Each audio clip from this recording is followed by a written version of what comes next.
Now here we start with a new chapter, that is the nationalism in India. Now, term nationalism in India. Now, firstly we all know that the colonial rule was going on in India. So the British were repressively ruling over the Indians. So Gandhiji were in Africa when British were ruling in India. Gandhiji were in Africa, and he fought for the racism or racial practice that that era of racial practice in Africa, and Gandhiji fought for them, and Gandhiji won, and that way was through satyagraha. So let's understand what was the perfect ideology of Gandhiji. What was ideology of Gandhiji was. Okay. So first let's start with the First World War, Khilafat and non-cooperation movement. So the First World War, Khilafat and non-cooperation movement. So firstly let's start with the First World War. So during the First World War, India was not participating in war, but British over there, Britain in Europe, Britain was the lead of the Allied Party, Allied Alliance. So British were forcibly taking the farmers of our country to fight over there, and they won't return back. Okay, so this was the scenario of First World War. Now, as the people were decreasing from here, so over there people were over here the unemployment and all the situation were becoming very green, and also the goods was being transported from India to Britain. Basically, British people were not understanding the situation of Indians. Then comes, okay, so first that is the idea of satyagraha. Now Gandhiji came in India in January of 1915, and he fought over there with satyagraha. Now what was the idea of satyagraha? Satyagraha means they would fight with the truth.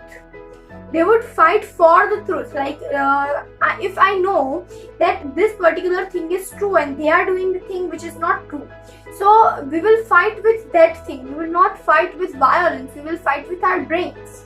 Okay, so that was the basic ideology of Gandhiji. So this was the idea of satyagraha. Now over here the satyagraha was being practicing, but not everyone were not understanding what the perfect ideology was.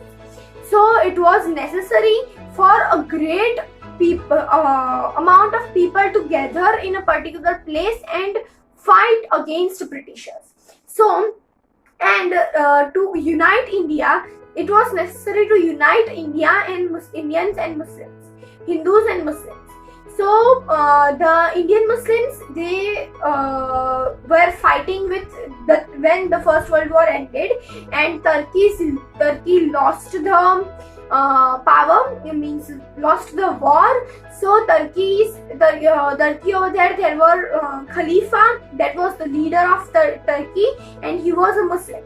So Gandhiji wanted the Muhammad Ali and all to, means Gandhiji supported Muslims, and this was how Gandhiji took an initiative to unite Hindus and Muslims, and they both united with each other very nicely, and they carried on the satyagraha.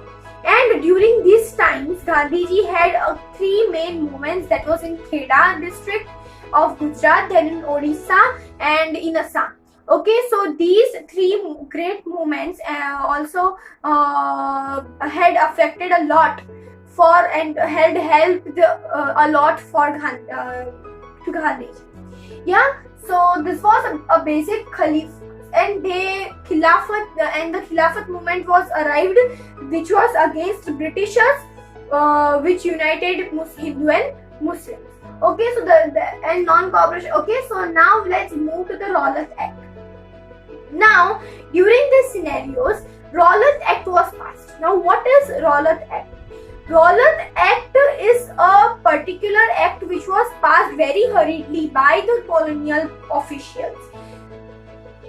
It gave them the complete power Rowlatt's Act gave them the complete power to without any they can detain.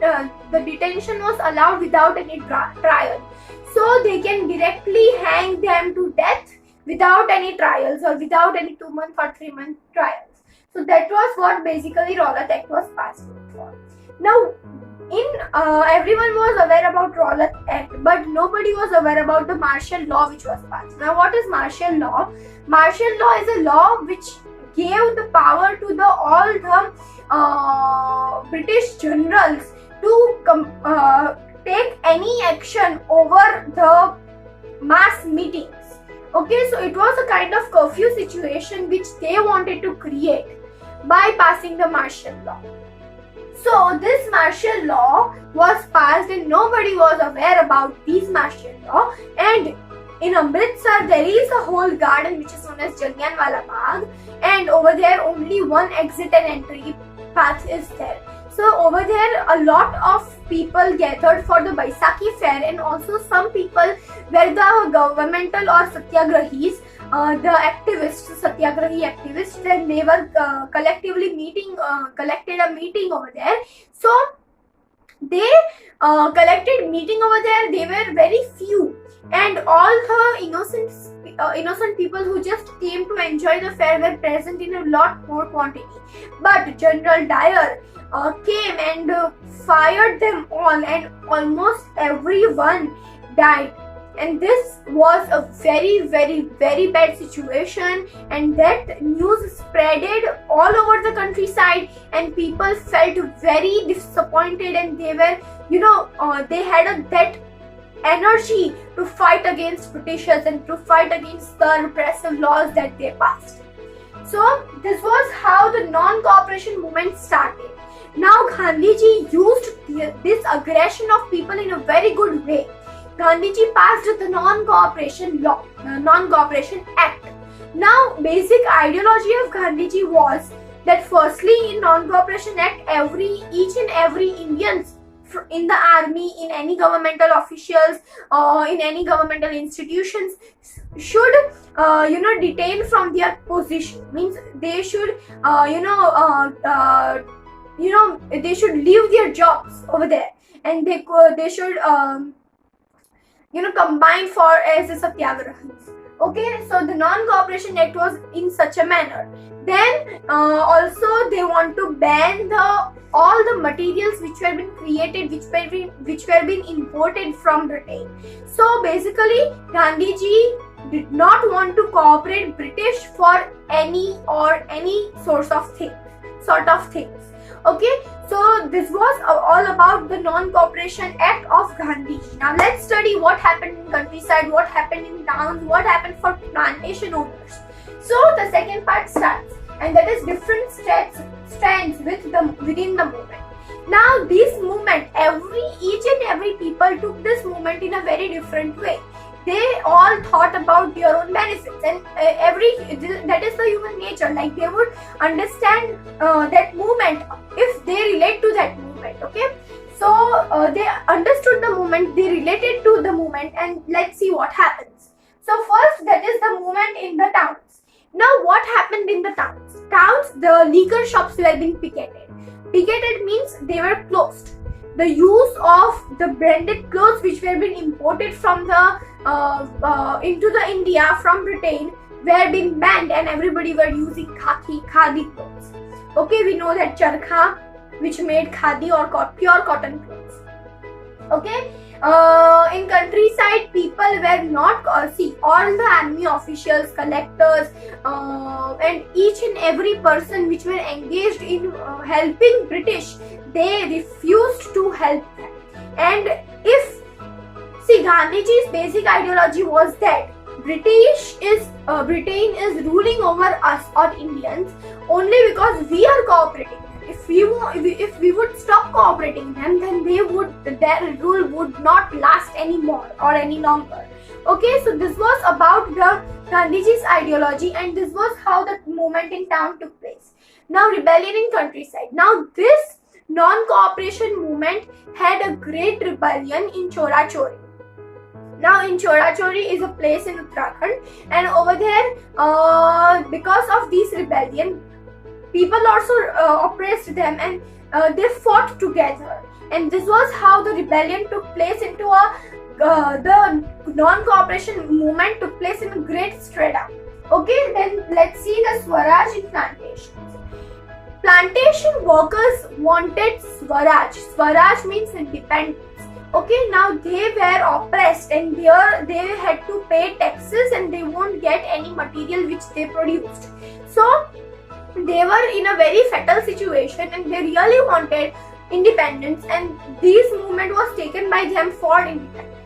Okay, so because of this rebellion in Chorachori, Gandhiji called off this movement, and people were feeling very bad as Gandhiji called off this movement. But Gandhiji could not tolerate the violence, so he has to call off this movement, otherwise this could create a great casualty in India. Okay, then comes towards civil disobedience. Now, after some years, this movement was taken place, non-cooperation movement was taken place around 1918 or something, and this civil disobedience movement has been taken in 2021, okay, like 1920 and 1921. Okay, so this towards civil disobedience. Now Gandhiji had planned that no civil people would obey the government. Okay, so this civil disobedience needed to be practiced after the non-cooperation, but when the non-cooperation movement was called off, nobody was taking this civil disobedience movement very seriously.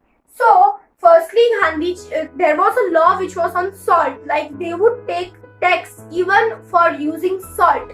So Gandhiji walked from Sabarmati till the Dandi, which was the salt producing hub, and Gandhiji walked till then with the 73 satyagrahis with him, and they walked to Dandi, and they produced salt, and they told that this is our birthright. Eating salt and of our country is our birthright. Okay, so that movement took place. Then limits of civil disobedience. Now this civil disobedience, firstly, people were not actually helping Gandhiji for this civil disobedience, because they thought that non-cooperation movement भी जैसे called off हो गई थी, वैसे ही ये civil disobedience movement भी called off हो जाएगी. So it was of no use, they thought, but it was of a great use, and this made a great difference in our culture, in our independence history. Okay, so that limitation of civil disobedience movement was that only, and also nobody could use the violent way to practice any of the satyagraha which was done by Gandhiji. So nobody was allowed to fight with the way of violence. But some Alluri Sitaraman Raju, they believed Gandhiji, but they thought that it would be more easy by violence. So they were also in support of Gandhiji, but they were not in support of Gandhiji actually. So this was the scenario of that era. Now let's see the sense of collective belonging. Now the sense of collective belonging means because of this satyagraha, people collected and people belonged to each other. Like people thought that they were interconnected, and it created a unity in our country. Also, women had great progress during this era, and also British were being threatened by us because we took these movements very seriously, and they had to take it, and they had took some laws, they really refused, they really had to take back the laws which they imposed.